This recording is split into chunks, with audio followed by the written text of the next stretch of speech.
All right, so today we're going to dive into something that I think a lot of our listeners can probably relate to, and that's how to really create a good life when you're alone. Hmm. We're not just talking about coping, we're talking about really thriving, really enjoying that time. And we're going to be pulling some really cool stuff from this. Part 2, being alone. Create a life that nourishes you. That's right.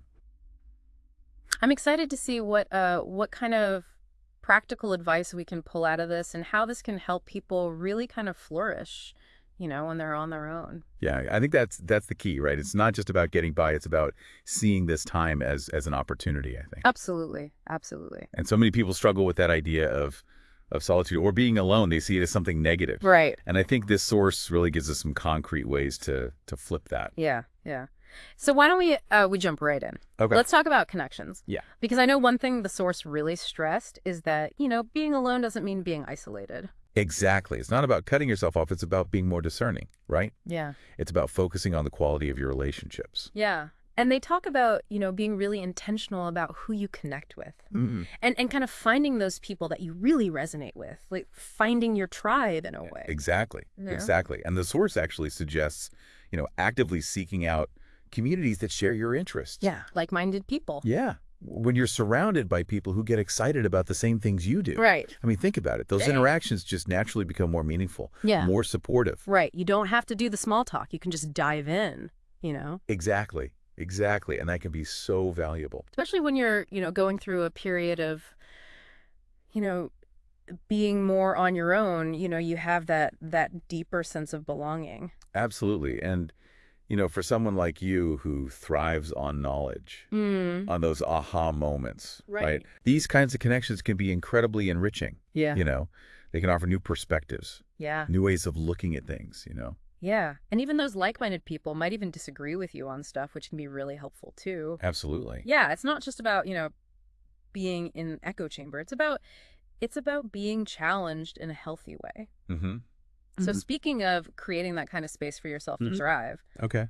the source also talked a lot about your home environment. Yeah. Yeah. And I love how practical the advice is on this. It's like it really emphasizes how your surroundings impact your state of mind, Right. It's more than just a place to sleep. It's your sanctuary in a way, Yeah, it should feel good to be there. Exactly. And what really stood out to me were the actionable steps it suggests, things like decluttering, Yeah. creating a sense of calm and order, right? Yeah. Decorating with things that spark joy, bringing elements of nature into your space, even designating specific areas for different activities, like a reading nook, a creative corner, or even just a comfy spot for relaxation. Yeah. All of this contributes to a greater sense of peace and control. And that's especially important, if you spend a lot of time at home by yourself. Absolutely. And for you, I know you value that sense of structure and order, right? Oh, yeah. So creating a comfortable and inspiring home can really make a huge difference in how you experience being alone. Yeah. And it's not just about aesthetics. It's also about functionality. Totally. Like having a space that actually supports your, your work, your learning, your personal growth. Absolutely. It's about crafting an environment that actively nourishes you, Yeah. that makes your time alone more enjoyable, more restorative. Okay, so we've talked about connections, we've talked about the environment. Mm-hmm. What about personal growth? Like how does that factor into creating a fulfilling life when you're alone?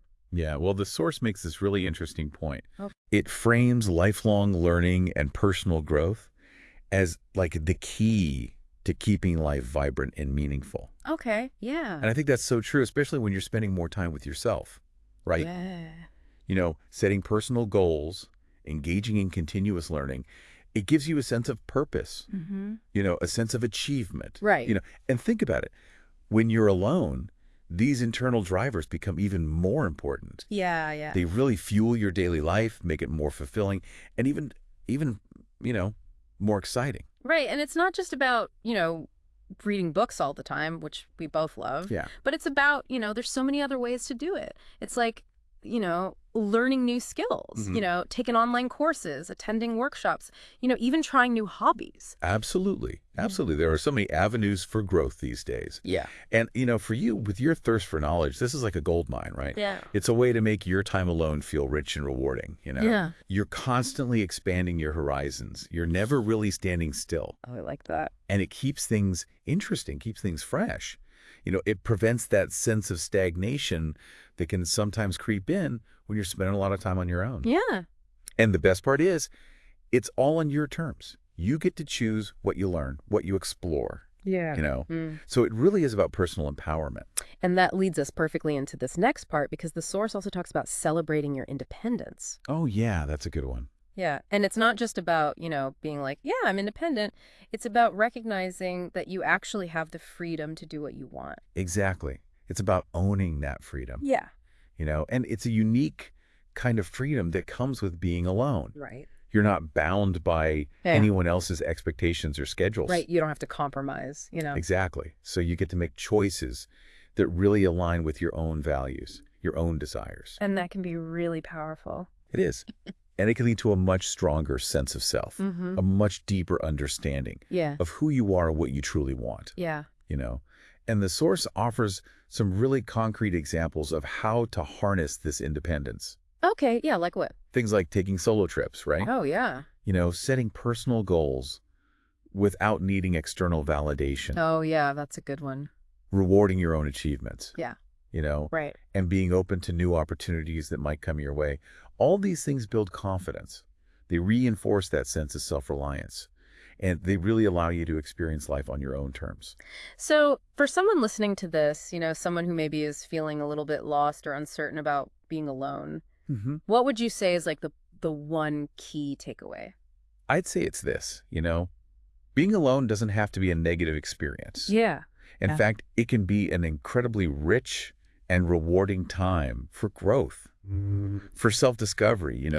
It's all about shifting your perspective, about being intentional with your time and energy. And it's about embracing those 4 key areas we talked about, right? Exactly. Being mindful of your connections, creating a nurturing and supportive environment for yourself. Yes. Committing to lifelong learning and personal growth, and really celebrating your independence. It's like a recipe for a fulfilling life, even when you're on your own. Yeah. And what's so exciting is how these areas all work together, right?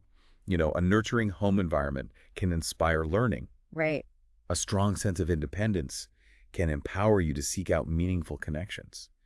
It's like this beautiful cycle of growth and fulfillment. And so our final thought for you listening is this. What's one small step, just one, that you can take today to nurture one of these areas in your own life? Yeah, that's a good one. Just one small step. Because when you intentionally embrace your solitude, you might be surprised at what new paths open up to you, Absolutely. What new opportunities for fulfillment and self-discovery might be waiting just around the corner. It's all about taking that first step. Exactly. And seeing where it leads you. Awesome. So yeah, that's our deep dive for today. Thanks for joining us. We'll see you next time. See you next time. Bye.